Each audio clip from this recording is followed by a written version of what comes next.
नमस्कार मित्रांनो. आज आपण पाहणार आहोत की मार्केट कशा पद्धतीने काम करत आहे, काय करत आहे.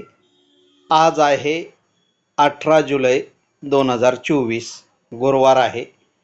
आज पाहू शकता की आपण निफ्टी आणि बँक निफ्टी दोन्हीकडे पाहू. पहिल्यांदा थोडीशी बँक निफ्टी निगेटिव्हमध्ये ओपन झाली, खाली आली एकदम पहिल्या 5 मिनिटामध्ये. ही टाईम फ्रेम 5 मिनिटाची आहे आपल्यासमोर आणि डायरेक्टली वरती आलेली आहे. वरती आली पण वरती टिकू शकली नाही. टिकण्याचे अनेक कारणं असतात. तसं जर पाहिलं, आपण थोडंसं झूम आउट केलं तर मागचा रेजिस्टन्स आपल्याला इथं दिसून येतोय. मागचा रेजिस्टन्स असल्यामुळे तिथून मार्केट खाली आलं सकाळच्या लेवलला खाली आलेलं आहे.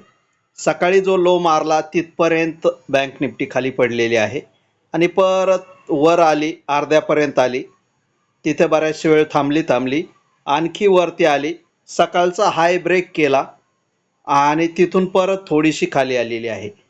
वर सस्टेन होऊ शकलेली नाही. का तर आणखी थोडंसं झूम आउट केलं, इथे पाहू शकता मागचा हा रेजिस्टन्स आणखी आपल्याला त्रास देतोय. तर तो रेजिस्टन्स असल्यामुळे हे आपल्याला जाणवत आहे की दोन्ही वेळेस बँक निफ्टीने वर जाण्याचा प्रयत्न केला, पण रेजिस्टन्सला येऊन मार्केट परत खाली आलेलं आहे. आणि या स्थितीमध्ये आपल्याला ट्रेड कसे करायचे, कोणत्या ठिकाणी करायला पाहिजेत, तसे तर आपल्याला सकाळी एक ट्रेड मिळतोय, त्याच्यानंतर एक मिळतोय, 2 3 4 ट्रेड आपल्याला खूप चांगल्या प्रकारचे चार्ट आपल्याला याच्यामध्ये मिळत होते. बऱ्याच जणांनी संधी घेतली असेल, बऱ्याच जणांना घेता आली. हे बँक निफ्टीचं झालं. आपण निफ्टीकडे जाऊन पाहू. मी निफ्टीचा ग्राफ काढतो.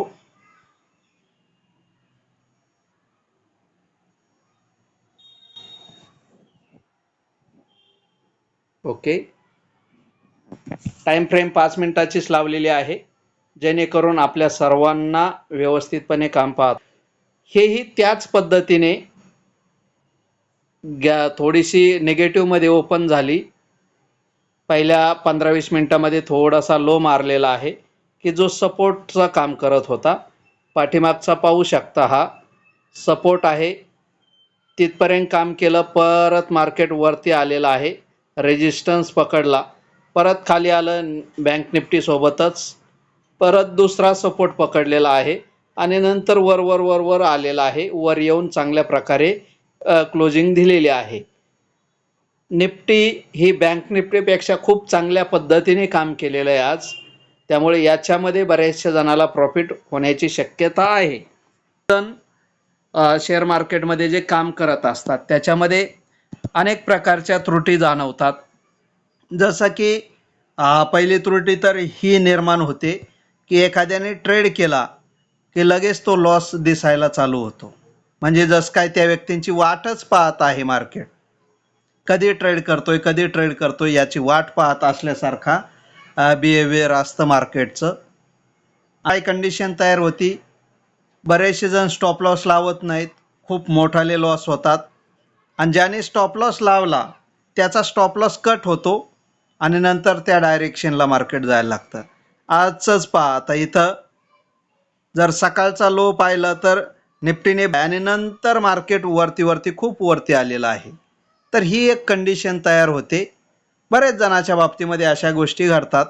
स्टॉप लॉस लावत नाहीत तर मोठाले लॉस होतात, लावला जातो, मग आपल्या डायरेक्शनला मार्केट पळतं. आणि तिसरी कंडिशन अशी बऱ्याच जणांच्या बाबतीमध्ये होते, टार्गेट लावलं तर खूपच त्या दिवशी मिळणारी रक्कम असते, पण ती मिळू शकत नाही, छोट्या प्रॉफिटवरती समाधान मानावं लागतं. अशा 3 कंडिशन तयार होतात. तर याच्यामध्ये पर्याय असतो, एकच चांगला पर्याय आहे की पहिले एंट्री परफेक्ट करणं आपल्या हातामध्ये आहे. एंट्री जर परफेक्ट करता आली तर बाकीच्या सर्वच गोष्टी आपल्याला करता येतात. त्यामुळे एंट्री पॉईंट हा आपल्याला शोधणं गरजेचं आहे.